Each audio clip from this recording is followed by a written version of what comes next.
డబ్బు, అనారోగ్యం, ఉద్యోగం, వ్యాపారం, అప్పులతో బాధపడుతున్నారా? మీకోసమే launch your future programme. Okay, నమస్తే రమ్మగారు. నమస్తే జయ. మంచి స్టోరీ చెప్తారా? ఓ చందమామ కథ చెప్తా. కథ పేరు చెప్పనా? నువ్వు నవ్వకూడదు. నల్ల కోడి పెట్ట. దాని పేరు అదే పెట్టారు, నేనేం చేయను. రియల్ నేమా లేకపోతే మీరు పెట్టారా? నేను పెట్లా, వాళ్ళే పెట్టారు. అయితే ఓకే. ఓ కోయిగూడెంలో సమర్ అని ఒక కుర్రాడు ఉండేవాడు. సమర్. వాడు చాలా తెలివైనవాడు, చాలా మంచి విద్యలు వచ్చు, వాడికి యాక్టివ్, గబుక్కున పోరాటంలోకి దిగుతాడు. ఈ కోయిగూడానికి దగ్గరలో ఉన్న రాజుగారికి చాలా సహాయం చేశాడని, ఆయన బోళ్ళంత ధనధాన్యాలు అవి ఇస్తానన్నారని, ఏవో ఇచ్చినవేవో బోని బహుమతులు ఇచ్చారని, ఆయన వేటకు వచ్చినప్పుడు వీడే ఆయన రక్షించాడని చెప్పుకునేవాడు. ఓకే. వాడు మెళ్ళో ఉన్న గొలుసు రాజుగారు ఇచ్చిందే, అసలు రాజుగారు అమ్మాయినే ఇస్తామని అట్లా వీడు చేసుకోలేదు, అలా చెప్పుకునేవారు. వాడు బాగుండేవాడు, హ్యాండ్సమ్గా ఉండేవాడు, యాక్టివ్ కూడా. అయితే వాడికి ఏమనిపించేది, క్రమంగా నువ్వు గ్రేటు, నువ్వు ఇంద్రుడి చంద్రుడివి అంటే నిజంగానే నేను ఇంద్రుడిని చంద్రుడిని అనుకుంటారు. అంతేగా. కొన్ని ఉంటాయి ఇవి సహజ లక్షణాలు, మిగిలినవి జనం అంతా ఎక్కించినవి అనమాట. వాడికి ఏమనిపించేది, నేను చాలా గొప్పవాడిని అని ఫీల్ అయ్యేవాడు. ఊళ్ళో వాళ్ళంతా పెళ్లి సంబంధాలు వస్తుండే, వాళ్ళ అమ్మాయి వరే ఇంకా ఎన్నాళ్ళు ఉంటావురా ఇట్లా, రాజుగారు అమ్మాయిని వద్దంటే వద్దన్నావు, వాళ్ళ అమ్మ కూడా అలాగే అనేది. ఎవరో ఒక పిల్లని చూసి మంచి పిల్లని తగిన పిల్లని చేసుకోరా అంటే, ఈ బొడి మొహాలన్నిటిని నేను చేసుకోవటం ఏమిటి అనిపించేది వాడికి. వాడు గూడెంలో అబ్బాయి, కోయతలే కదా వాడికి పెళ్లి కూతుళ్ళు. ఆ అమ్మాయికి ముక్కు పొట్టి, ఇది పొడుగు, ఇది అలా ఉంది, ఇది ఇలా ఉంది, ఇలా కాదు, ఎలాగో ఉన్నదాన్ని చేసుకోవాలి. ఆ ఎలాగో ఉన్న పిల్ల కోసం ఎప్పుడూ చూస్తూ ఉండేవాడు. అయితే వాళ్ళమ్మ పెళ్లి చేసుకో అని పోరేది. వాడు నాయకుడికి కుడిచేయిగా ఉండేవాడి కొడుకు అనమాట. వాళ్ళకి ఇల్లు వాకిలి ఉన్నాయి. పిల్లాన్ని పెళ్లి చేసుకోమంటోంది కదా, వాడన్నాడు, అమ్మ మన అడవంతా వెతికి చుట్టుపక్కల ఊళ్ళలో చూసి నాకు తగిన అందగతని తెచ్చుకుంటానే, నువ్వు ఒప్పుకోవాలన్నాడు. ఇంత వీరాది వీడైన కొడుకు అడిగితే ఎందుకు, ఏ తల్లి మాత్రం కాదంటుంది సినిమాటిక్గా, కాదనరు కదా. సరే ఆవిడ తెచ్చుకోమని. వీడు ఆ ఊరు ఈ ఊరు వెళ్తూ ఉండేవాడు. ఏదో పుట్టతైనా వాటితోటి, వీళ్ళకేమో పెద్దగా అన్నాలు కూరలు మనకు మళ్ళీ పాలక్ పన్నీర్లు అవి అక్కర్లేదు కదా, తేలికపాటి తిండి సరిపోయేది. మాంసం కాల్చుకుని తిన్నా వాళ్ళకి చాలు, వాళ్ళ పద్ధతి అది. అయితే ఏమైంది, ఒక అడవికి ఆనుకుని ఉన్న ఒక పల్లెటూరులోకి వెళ్ళాడు. ఆ ఊరు మొదట్లోనే ఒక ఇల్లు ఏదో ఉంది. కాస్త ఏదైనా మంచినీళ్ళు అడుగుదామని ఆ ఇంట్లోకి తొంగి చూస్తే అక్కడ ఒక పిల్ల వంట చేస్తోంది నుంచుని. ఎంత బాగుందో, భలే అందంగా ఉంది. అందుకంటే అదే ఇహ. వాడు అట్లా చూస్తూ ఉండిపోయాడు. ఉండి గబుక్కుని లోపలికి వెళ్ళాడు. నీ పేరేమిటి అని అడిగేసరికి అమ్మాయికి ఇవ్వమని కేకబెట్టి పరిగెత్తుకుంటూ వెళ్ళిపోయింది. ఎటో వెళ్ళిపోయింది ఆ ఇంట్లోకి. వీడు కూడా లోపలికి వెళ్ళాడు, కానీ ఆ అమ్మాయి వాడికి కనపడలేదు. వాడికి అక్కడ లోపల ఏం కనిపించింది, ఓ నల్లటి కోడిపెట్ట ఒకటి కెక్కే అని అరుచుకుంటూ బయటికి పరిగెత్తడం చూశాడు వాడు.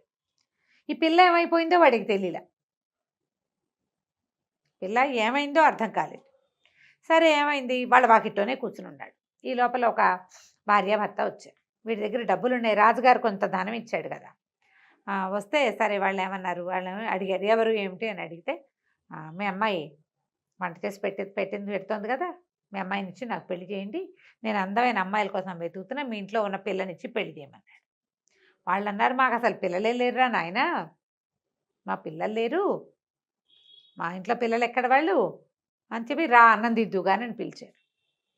సరే అన్నాన్ని కూర్చున్నాడు వాళ్ళతో పాటు. ఏదో వరి బియ్యం వడ్డించారు, కూర పప్పు వడ్డించేసారు కదా. వాళ్ళు ఆవిడ అడిగాడు, మరి వంట ఎవరు చేశారు, మీ ఇద్దరు పనికి వెళ్ళారు, మీ ఇంట్లో వంట చేస్తున్న అమ్మాయిని చూశాను నేను అంటే, వాళ్ళు అన్నారు, అదే మాకు తెలీదు, మేము పొలం వెళ్ళి ఇంటికి వచ్చేసరికి వంట చేసి ఉంటుంది, రాత్రి పడుకుని లేచేసరికి పొద్దుటికి మళ్ళీ అన్నం వండి ఉంటుంది, పొద్దుటికి అన్నం ఉంటుంది, రాత్రికి అన్నం ఉంటుంది, ఎలా అవుతుందో మాకు తెలీదు అని చెప్పారు. చెప్పేసరికి ఇదేదో వింతగా ఉంది అనుకున్నాడు. ఎందుకంటే ఆ పిల్ల వంటింట్లో నుంచి కనపడింది.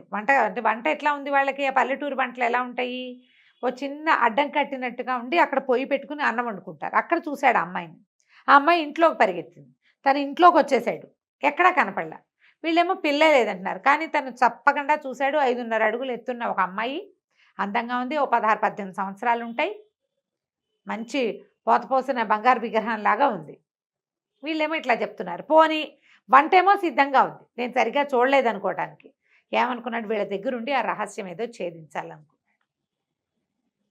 అయితే ఏమైంది, సరే వాళ్ళ ఇంట్లో పడుకుంటే వీళ్ళు చెప్పారు, ఏదో ఏ వనదేవతో వచ్చేసింది మా ఇంటికని మేము అనుకుంటున్నాము అంటే నల్లటి కోడి పెట్ట ఒకటి లోపలికి వచ్చింది.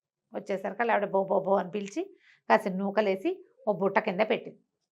వీటికి నిద్ర పట్ల అలా మాగనక కళ్ళు మూసుకుంటుంటే కిరుకు కిరుకు అని చిన్న శబ్దం వస్తుంది, ఏదో మోత అవుతుంది. ఏమిట్రా అని వీడు చూస్తే ఆ కోళ్ళ బుట్ట ఉంది కదా, ఆ బుట్ట ఇట్ట పైకి లేస్తాం. ఆ బుట్ట కింద నుంచి నల్లకోడి పెట్ట బయటకు వచ్చింది. ఒక రెక్కలు విరిచి ఇట్లా విశాలంగా విచ్చుకుని ఆ బాడీని వదిలిపెట్టేసి అందులో నుంచి అమ్మాయి బయటకు వచ్చింది. తెల్లవారుజాము 4ంటికి వీడు అని చూస్తూనే ఉన్నాడు. అది చకచక బాకిలు ఉడిచేసింది, దొడ్డి ఇల్లు అన్ని ఊడిచి పారేసింది, చెక్కమని పొయ్యి వెలిగిచ్చేసింది, అన్నం పెట్టేసింది, దాని మీద కూర ఏదో తరిగి వేయించేసింది, అన్నీ అక్కడ పెట్టింది. వీళ్ళు నిద్ర లేచేసరికల్లా మళ్ళీ కోడి లాగా వచ్చేసి ఆ బుట్టలోకి వెళ్ళిపోయింది. ఆశ్చర్యపోయాడు, అమ్మా ఇక్కడ ఉంది కదా రహస్యం అని చెప్పి సరే ఏమన్నాడు, మర్నాడు పొద్దున్న లేచి నేను మీకు బంగారు కాసిస్తా, మీ దగ్గర నల్ల కోడి పెట్టుంది కదా అది ఇవ్వమంటే, కోడి పెట్ట దొరికింది, ఇది గుడ్లు పెట్టదు ఏం పెట్టదు, దొరికింది మా ఇంటికి వచ్చింది, మేము ఉంచుకున్నాం దాన్ని, ఊళ్ళో అందరు నవ్వుతున్నారు, అది గుడ్లు పెట్టే కోడి పిల్ల పెట్ట కాదు, ఒట్టిగా పెట్ట అంతే, కానీ అది వచ్చాకే మా జీవితంలో మార్పు వచ్చింది, ఎవరో వచ్చి వంట చేసి పెడుతున్నారు, అదేదో అదృష్ట దేవత అనుకున్నాము, అయినా నువ్వేం చేసుకుంటావు, గుడ్లన్నా పెట్టదు కదా అంటే, కాదు నాకు కావాలి, అది కూడా నాకు అదృష్ట దేవతగా పరిణమిస్తుందని ఆ కోడి పెట్టని అడిగి తీసుకున్నాడు. రూపాయి కాసు చేతిలో పెట్టాడు, కావాలంటే ఇంకోటి ఇస్తానన్నాడు. ఆ రూపాయి కాసుతోటి వాళ్ళ సంవత్సరం బతకచ్చు, అదే ఏమంటారు బంగారు కాసుతోటి, రాజుగారు ఇచ్చిన కాసులు. అక్కడి నుంచి కోడి పెట్టని సంకలో పెట్టుకున్నాడు, వాళ్ళకి డబ్బులు ఇచ్చేశాడు. ఇక తన ఇంటి వైపుకి ప్రయాణం చేశాడు. ఇంటికి తీసుకొచ్చాక దారిలో ఇంటికి వచ్చే దారిలో మధ్యలో ఏం చేశాడు, దానికి కాలికి తాడు కట్టి చెట్టు కట్టేశాడు, పక్కన పడుకున్నాడు. తెల్లవారుజాము అయ్యేసరికల్లా ఆ కోడి పెట్టల నుంచి అమ్మాయి బయటకు రాగానే గట్టిగా కావలిచ్చేసుకున్నాడు అమ్మాయి. నువ్వెవరు ఏమిటి అని అడిగితే, నేను కూడా ఒక కోయి పిల్లనే, మా గూడెంలో ఒక మంత్రగాడు ఉన్నాడు, వాడు నన్ను పెళ్లి చేసుకోవాలనుకున్నాడు, నేను చచ్చినా ఒప్పుకోలేదు వాడిని పెళ్లి చేసుకోవడానికి, ఆ మంత్రగాడు నన్ను ఇట్లా కోడిగా మార్చేశాడు, శాపం నేను మిట్ట మధ్యాహ్నము తెల్లవారుజామున మాత్రమే కోడిగా ఉంటా, అదే మనిషిగా ఉంటా, మిగిలిన అన్ని సమయాల్లోనూ నల్లకోడి పెట్టగానే ఉంటాను, నన్ను ఎవరైనా తరుక్కుని తినేస్తారని ఈ ముసలి వాళ్ళు వీళ్ళు నాన్ వెజ్ తినరు, అందుకని వీళ్ళ దగ్గర ఉన్నాను అని చెప్పింది. చెప్తే ఏమన్నాడు, నేను నిన్ను పెళ్లి చేసుకుంటాను అంటే, ఏం పెళ్లి చేసుకుంటావు, నన్ను కోడి రూపంలో ఎవడైనా పెళ్లి చేసుకుంటేనే ఇది కుదురుతుంది, నేను మామూలు నా శాప విమోచనం అయిపోతుంది అంటే, కోడిని పెళ్లి చేసుకుంటా అంటే ఎవడు ఒప్పుకుంటాడు. వీడేం చేశాడు, ఆ కోడి పెట్టని ఇంటికి తీసుకెళ్ళాడు. తీసుకెళ్ళి మిట్ట మధ్యాహ్నం అమ్మాయిగా మారిపోయింది. అమ్మాయిని వెంబడి పెట్టు తీసుకుపోయాడు లోపలికి. వాళ్ళమ్మ సంతోషించింది, బాగానే ఉందిగా, ఇంత చక్కటి పిల్లని పెళ్లి చేసుకుంటానంటే ఎందుకు కాదంటుంది, సరేనంది. అయితే ఏమైంది, అమ్మాయి కనపడలా, మళ్ళీ కోడిపెట్ట కనిపిస్తోంది. రెండో రోజు గమనించింది ఆవిడ, దాని కోడి బాడీ అక్కడ పడుంది, అమ్మాయి ఏమో వీడి కౌగిల్లో ఉంది. ఓహో ఈవిడేమనుకుంది, ఓ ఇదే సంగతి, బహుశా ఇదే కోడిగా మారిపోతోంది కాబోలు, దీని సంగతి చెప్పాలనుకుని తెల్లవారుజామున మళ్ళీ ఆ పిల్ల మారంగానే వీడు మెలకుగా కూర్చుంటాడు ఆ పిల్లతో కబుర్లు చెప్పడానికి. కోడిగా ఉన్నసేపు కెక్కే అంటుంది, అది ఇంకేమందు, కెక్కుమంటుంది. ఇలా ఉంటే మనిషిగా ఉంటేనే కదా. తెల్లవారుజామున వీళ్ళిద్దరూ కావలించుకుని కబుర్లు చెప్పుకుంటుంటే ఈవిడేం చేసింది, మా అమ్మ ఇది ఎప్పటికీ ఇలాగే ఉండాలంటే ఈ కోడిని కాల్చేయాలనుకుని, ఆ కోడి బాడీ ఉంది కదా దాని బాడీ అంతా ఇలా బయటకు వచ్చేసింది మొత్తం. ఆ బయట ఎవరో చలిమంట కాచుకుంటుంటే తీసుకెళ్ళి అందులో పడేసేసరికి ఈ పిల్ల కేవు మీద కేకలు పెట్టి మండిపోతుంది అనగానే వీడికి డౌట్ వచ్చింది, ఏది దీని బాడీ అని వెతుకుంటే కోడిపేట బాడీ లేదు, ఎక్కడో కాలుతున్న వాసన వస్తుంది, పరిగెత్తుకుంటూ బయటకు వెళ్ళాడు. వాళ్ళ అమ్మ ఏం చేస్తుంది, ఆ చలిమంటని ఇంకొంచెం ఎగసం దోసి ఇది కాల్చేయడానికి చూస్తుంది. ఆవిడకి అట్లా అర్థమైంది. వీడు కేకలు పెట్టి వాళ్ళ అమ్మని వెనక్కి లాగేసి దాన్ని ఎట్టగొట్ట దులిపేసేసి దాన్ని మామూలుగా చేశాడు. మామూలుగా చేసి వాళ్ళ అమ్మకి చెప్పాడు, అమ్మ ఇట్లా చేయకూడదు, ఇది అమ్మాయి, ఇది కొద్ది సమయమే ఉంటుంది, పాపం దానికి ఏదో మంత్రకట్టుంది అని తల్లిని ఒప్పించాడు. తల్లి ఏమంది, ఒరే నువ్వు కోడిపెట్టని పెళ్లి చేసుకోవాలంటే మన వాళ్ళంతా ఒప్పుకోవాలి అంటే, సరేనన్నాడు. మర్నాడు ఇదేం చేశాడు, అది తీసుకొచ్చాక అమ్మాయి ఒళ్ళు మంటలు తగ్గిపోయినాయి, కోడిగా మారిపోయింది. ఆ కోడిని ఒక బుట్ట కింద పెట్టారు. మళ్ళీ ఎవరికంటా పడకూడదు, ఎవరైనా పట్టుకెళ్ళి కోసేసుకుంటే అదేం చెప్పలేదు. ఆ విడి సమయాల్లో అది చెప్పలేదు, దాని టైం ఇవ్వగానే అది మనిషిలా మారుతుంది అంతే. సరే ఏం చేశాడు, మర్నాడు పొద్దున కోడిని శుభ్రంగా దువ్వి దానికి అక్కడక్కడ కాలిపోయింది, కాస్త నూనె రాసి నున్నగా చేసి కోడి పెట్టని సంకలో పెట్టుకుని వాళ్ళ కోయ దొర ఉన్నాడు కదా, వాళ్ళ వాళ్ళ ఓనరు అంటే ఏమన్నా దొరే కోయ పెద్ద వాళ్ళ దగ్గర తీసుకెళ్ళి అయ్యా నేను ఈ పెట్టని పెళ్లి చేసుకుందాం అనుకుంటున్నాను అంటే పెట్ట పిల్లదని వెతుకుంటున్నారు వాళ్ళు, పిల్లని పెట్టంటారు కదా వాళ్ళ భాషలో, ఏదిరా పెట్ట అన్నాడు, ఇదే పెట్టబొగురు అనేసరికి ఆయన తిట్టాడు, కోడి పెట్టని పెళ్లి చేసుకోవడం ఏంట్రా నీ పిచ్చా, నిజం చెప్పకూడదు, ఓహో నువ్వు అలా కుదరదంటే, కాదు నేను పెట్టనే పెళ్లి చేసుకుంటాను, నాకు ఇది నచ్చింది అన్నాడు. పెట్టనే పెళ్లి చేసుకోవాలి నేను, నాకు పెట్టకి పెళ్లి చేయండి. వాళ్ళు ఏంటంటే సాంప్రదాయం ప్రకారం ఏదో తాడు ముడెట్టించడమో బొట్టు పెట్టించడమో ఏదో ఉంది వాళ్ళ ఊళ్ళలో సిద్ధాంతం. వాళ్ళు ఆయన తిట్టాడు. అక్కడి నుంచి ఒక ఆయన ఉంటాడు మంత్రవాది, గూడెంలో మంత్రవాది దగ్గరికి వెళ్ళి పెట్టతో నాకు పెళ్లి చేయమని. అందరూ తిట్టారు, చుట్టాలు పక్కాలు ఫ్రెండ్స్ అందరూ ఎక్కిరిచ్చారు, పిచ్చెక్కింది వీడికన్నారు. అయినా సరే వాడు గూడెం నుంచి వెలేస్తామన్నారు. వెలేసినా సరే మా అమ్మని తీసుకెళ్ళిపోతా, నా పెట్టతో నేను వెళ్ళిపోతా, ముందు పెళ్లి చేయండి చాలు నాకు.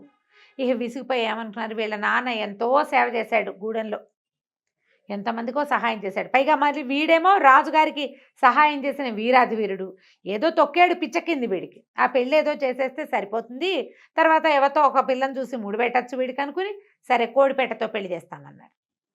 కోడిపెట్టని పీటల మీద వీడి పక్కన కూర్చోబెట్టారు.